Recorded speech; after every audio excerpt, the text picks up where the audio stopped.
Welcome back to Sagar stories boss. Welcome back. ಹೋಗೋಣ top cricketing ಅಪ್ಡೇಟ್ಸ್ಗೆ. 5 paisa delight ಮಾಡೋದು ಬೇಡ ಗುರು, ಹೋಗೋಣ ಸ್ಟ್ರೈಟ್ ಅವೇ. ಮೊದಲನೇ ಅಪ್ಡೇಟು ಬಾಬರ್ ಆಜಮ್ ಬಗ್ಗೆ ನಾನು ಅಪ್ಡೇಟ್ನ ಕೊಟ್ಟಿದ್ದೆ ನಿಮಗೆ. ಈ ಥರ ಮಾಡಬೇಕು ಅಂತ ಅನ್ಕೊಂಡವ್ರಂತೆ ಗುರು ಅಂತ. ಸೊ ಇವಾಗ ಬಂದಿದೆ ಅಫಿಷಿಯಲ್ ಕನ್ಫರ್ಮೇಷನ್. ಶಾನ್ ಮಸೂದ್ ಅವ್ರನ್ನ ಟೆಸ್ಟ್ ಕ್ಯಾಪ್ಟನ್ ಆಗಿ ಬಾಬರ್ ಅಣ್ಣ ಅವರು ರಿಪ್ಲೇಸ್ ಮಾಡಿದ್ದಾರೆ.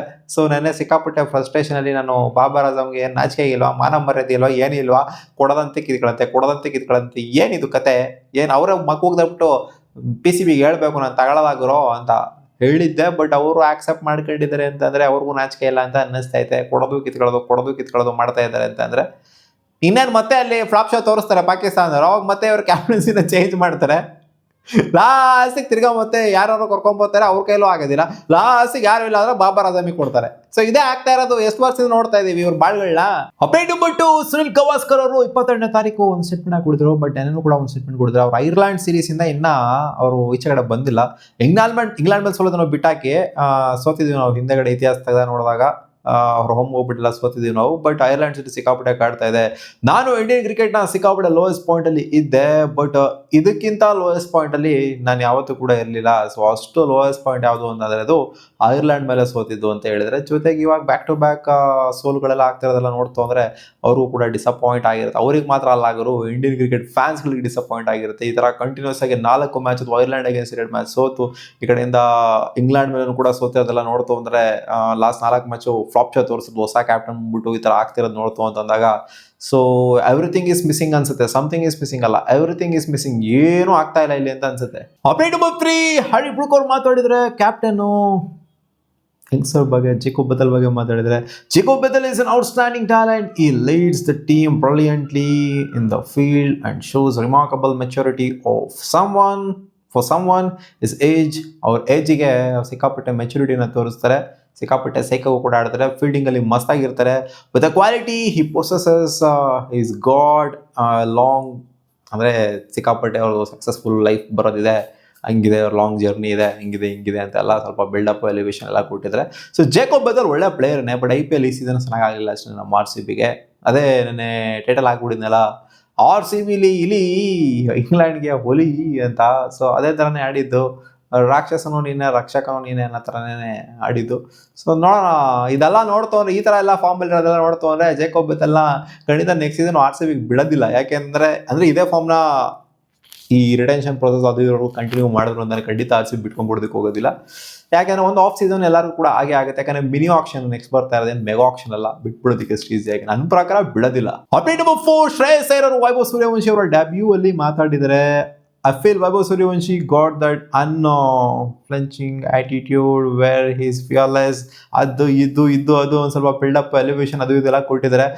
ಬಟ್ ಸ್ವಲ್ಪ ದಿನದ ಮುಂಚೆ ಅವರೇ ಹೇಳಿದ್ರು ವೈಭವ್ ಸೂರ್ಯವಂಶಿ ಬಂದರು ಅನ್ನೋ ಮಾತ್ರಕ್ಕೆ ನಾವು ಎಕ್ಸ್ಪೀರಿಯನ್ಸ್ ಆಗಿರುವಂಥ ಸಖತ್ತಾಗಿ ಪ್ರೂವ್ ಮಾಡಿರುವಂಥ T20 ವರ್ಲ್ಡ್ ಕಪ್ನ ಗೆಲ್ಸಿರುವಂಥವ್ರನ್ನೆಲ್ಲ ಬಿಟ್ಬಿಡೋದಕ್ಕಾಯ್ತದ ಅದು ಅಂತೆಲ್ಲ ಹೇಳಿದ್ರು. ಬಟ್ ಪ್ರೆಷರ್ ಕುಕ್ಕರ್ ಹೆಂಗೆ ಕೂಗ್ತು ಅಂತ ಅಂದರೆ ಫೋರ್ಸ್ ಚೇಂಜ್ ಮಾಡಲೇಬೇಕಾಗಿತ್ತು. ಬಟ್ ನನ್ನ ಪ್ರಕಾರ ಇನ್ನೊಂದು ಚಾನ್ಸು ಸಂಜು ಸ್ಯಾಮ್ಸನ್ಗೆ ಕೊಡಬೇಕಾಗಿತ್ತು. ಇನ್ನೊಂದು ಚಾನ್ಸು ಅದೇ ಈ ಮ್ಯಾಚ್ ಅವಕಾಶ ಕೊಟ್ಬಿಟ್ಟು ಎಲ್ಲೂ ಫೇಲ್ ಆದರು ಅಂತಂದರೆ ವೈಭವ್ ಸೂರ್ಯವಂಶಿಗೆ ನೆಕ್ಸ್ಟ್ ಮ್ಯಾಚಿಂದ ಆಡಿಸ್ಬೇಕಾಗಿತ್ತು. ಒಂದು ಚಾನ್ಸು ಅದೇ ಏನಾದ್ರು ಇನ್ ಕೇಸ್ ಮತ್ತೆ ನೋಡಿ ಇವಾಗ ಬ್ಯಾಕ್ ಟು ಬ್ಯಾಕ್ ಫೇಲ್ ಆದರು ಅಂತ ಅನ್ಕೊಳ್ಳಿ ವೈಭವ್ ಸೂರ್ಯವಂಶಿ ಅವ್ರು, ನೆಕ್ಸ್ಟ್ ಮ್ಯಾಚ್ ಫೇಲ್ ಆದರು ಅಂತ ಅನ್ಕೊಳ್ಳಿ, ರನ್ಸ್ ಜಾಸ್ತಿ ಬಂದಿಲ್ಲ ಅಂತ ಅನ್ಕೊಳ್ಳಿ ಅವ್ರ ಬ್ಯಾಟಿಂದ, ಮತ್ತೆ ಅಲ್ಲಿ ತಿರ್ಗಾ ತೊಗೊಂಡ್ಬೋದ್ರೆ 4ನೇ ಮ್ಯಾಚಿಗೆ ಸಂಜು ಸ್ಯಾಮ್ಸನ್. ಸೊ ಆ ಥರ ಆಗುತ್ತೆ. ಸೊ ನೋಡೋಣ ಅದೇನಾಗುತ್ತೆ ಅಂತ ವೈಭವ್ ಸೂರ್ಯವಂಶಿ ಅವರ ಕತೆ. ಅಪ್ಡೇಟ್ ನಂಬರ್ 5, ಇರ್ಫಾನ್ ಪಠಾಣ್ ಅವರು ನೆನ್ನೆ ಮ್ಯಾಚ್ ಸೋಲ್ತಾ ಇದ್ದಂಗೆ ಒಂದು ಪೋಸ್ಟ್ ಹಾಕೊಂಡ್ಬಿಟ್ಟಿದ್ರೆ left hand right hand combination ಬಗ್ಗೆ. Looking at the number of left hand batters in Indian team T20 team right now, it's even more of a reason for team India to look for Rajat Patidar. Someone like Rajat Patidar, ಪಕ್ಕ ಅವರೇ ಅಂತ ಹೇಳಿಲ್ಲ, someone look like Rajat Patidar going forward ಅಂತ ಹೇಳಿದ್ದಾರೆ. So ಹೌದು, ರಜತ್ ಪಾಟಿದಾರ್ನ ಯಾಕೆ ನೋಡಬಾರ್ದು? ಬರೀ ಲೆಫ್ಟ್ ಹ್ಯಾಂಡರ್ಸ್ಗಳೇ ತುಂಬಿಕೊಂಡಿದ್ದಾರೆ ಇವಾಗಿನ ಇಂಡಿಯನ್ ಟೀಮಲ್ಲಿ. ನೋಡಿ ಓಪನಿಂಗ್ ಆರ್ಡರ್ ಕೂಡ ಅಭಿಷೇಕ್ ಶರ್ಮಾ, ಹೌದು ಸಂಜು ಸ್ಯಾಮ್ಸನ್ ಎದುರು ಇಳಿಸ್ಬಿಟ್ಟು ವೈಭವ್ ಸೂರ್ಯವಂಶಿ ಹಾಕೊಟ್ರು. ಲೈನಾಗಿ ಲೆಫ್ಟ್ ಹ್ಯಾಂಡರ್ಗಳು ಬರ್ತಾರೆ ಗುರು, ಲೈನಾಗಿ ಬರ್ತಾರೆ ಲೆಫ್ಟ್ ಹ್ಯಾಂಡರ್ಸ್ಗಳು. ರಿಂಕು ಸಿಂಗ್ ಒಬ್ರು ಮಿಸ್ ಆಗಿದ್ದಾರೆ, ಅವ್ರು ಬಿಡ್ತವ್ರೆ, ಅವರು ಸೇರಿಸ್ಕೊಂಡ್ಬಿಟ್ರು ಅಂದ್ರೆ ಅವರು ಹೊರಗಡೆ ಬಂದ್ಬಿಡ್ತವ್ರೆ, ಅವರು ಲೆಫ್ಟ್ ಹ್ಯಾಂಡರ್.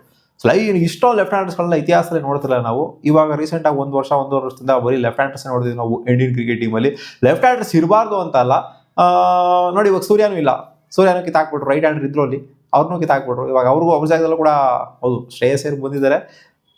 ಬಟ್ ಆದರೂ ಕೂಡ ರೈಟ್ ಹ್ಯಾಂಡ್ ಬ್ಯಾಲೆನ್ಸ್ ಇರಬೇಕು ಅಂತಲೇ ಅನಿಸುತ್ತೆ. ಕಂಪ್ಲೀಟ್ ಲೆಫ್ಟ್ ಹ್ಯಾಂಡರ್ ಇರೋದಕ್ಕಿಂತ ಒಂದು ಸ್ವಲ್ಪ ರೈಟ್ ಹ್ಯಾಂಡ್ ಬ್ಯಾಲೆನ್ಸ್ ಅಂತ ತೊಗೊಂಡ್ಬಂತು ಅಂದ್ರೆ ರಜತ್ ಪತ್ದಾರ್ ಸಮ್ಮೋನ್ ಲೈಕ್ ರಜತ್ ಪತ್ದಾರ್ ಬಂತು ಅಂದರೆ ಚೆನ್ನಾಗಿರುತ್ತೆ ಅಂತ ಹೇಳಿದರೆ, ಬಟ್ ರಜತ್ ಪತ್ದಾರೇ ಬರಬೇಕು ಅಂತ ನಾವು ಕೇಳ್ತೀವಿ ಗುರು ಟೀಮಲ್ಲಿ. ಯಾಕಂದರೆ ಅಷ್ಟು ಪ್ರೂವ್ ಮಾಡಿದರೆ T20 ಸರ್ಕ್ಯೂಟಲ್ಲಿ 2,000 ಟ್ರೋಫಿ ಗೆಲ್ಸಿದ್ರೆ. ಆ್ಯಂಡ್ ಇಂಡಿವಿಜುವಲ್ ಪರ್ಫಾರ್ಮೆನ್ಸ್ ಕೂಡ ಮಿಡ್ಲ್ ಓವರ್ಸ್ ಅಂತ ಬಂದಾಗ ಇವ್ರ ಥರ ಆಡುವಂಥ ಪ್ಲೇಯರ್ ಇಲ್ಲ.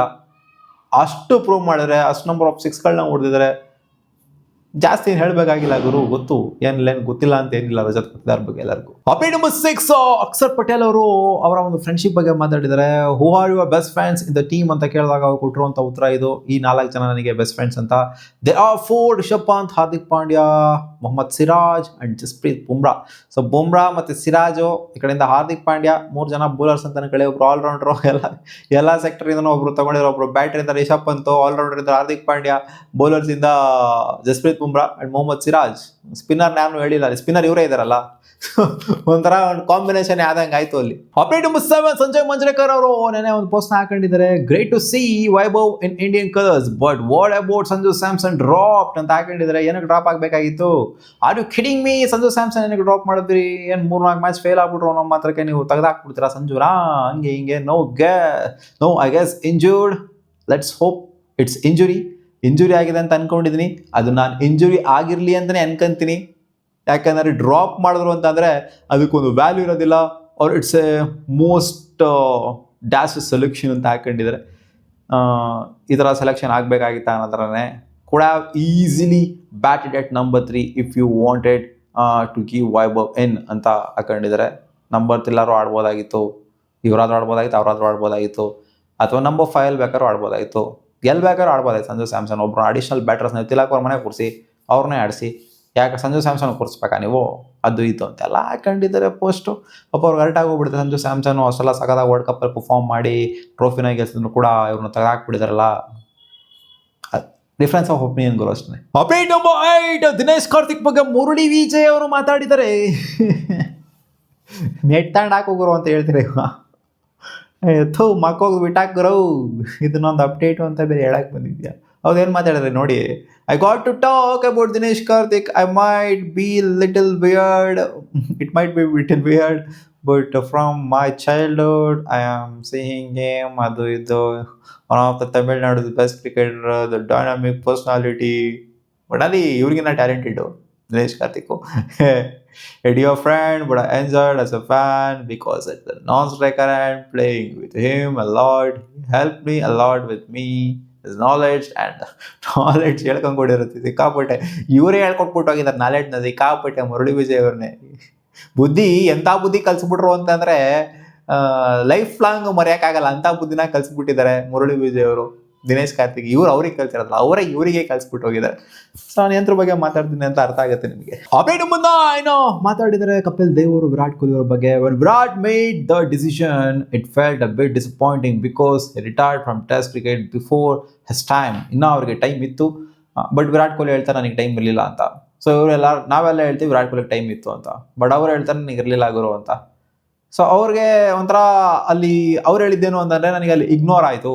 ಟೆಸ್ಟ್ ಕ್ರಿಕೆಟ್ ಅಂತ ಬಂದಾಗ ನನ್ನ ಸೆಲೆಕ್ಷನ್ ಮಾಡೋವಂಥ ಟೈಮಲ್ಲಿ ಒಂಥರ ಗೊಂದಲ ಮಾಡ್ಕೊಂಡವರು ಸಿಕ್ಕಾಪಟ್ಟೆ. ಸೆಲೆಕ್ಷನ್ ಕಮಿಟಿ ಒಂಥರ ಗೊಂದಲ ಮಾಡ್ಕೊಂಡವರು, ವಿರಾಟ್ ಕೊಹ್ಲಿನ ತೊಗೋಬೇಕಾ ಬೇಡವಾ, ಏನಿದು ಕತೆ, ಅದು ಇದು ಅಂತೆಲ್ಲ ಕ್ವಶನ್ ಹಾಕೊಂಡವರು.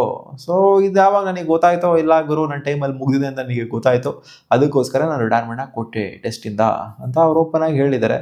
ಸೊ ನನ್ನ ಅವಶ್ಯಕತೆ ಅಲ್ಲಿ ಇಲ್ಲ ಅಂತ ಅನ್ನಿಸ್ತಾ ಇದೆ ಅವ್ರಿಗೆ ಅಂತಂದರೆ ನಾನು ಅಲ್ಲಿಗೆ ಹೋಗಲ್ಲ. ನಾನು ಫೋರ್ಸ್ ಮಾಡ್ಬಿಟ್ಟು ಹೋಗುವಂಥದ್ದು ಅದು ಇದೆಲ್ಲ ಏನಿಲ್ಲ.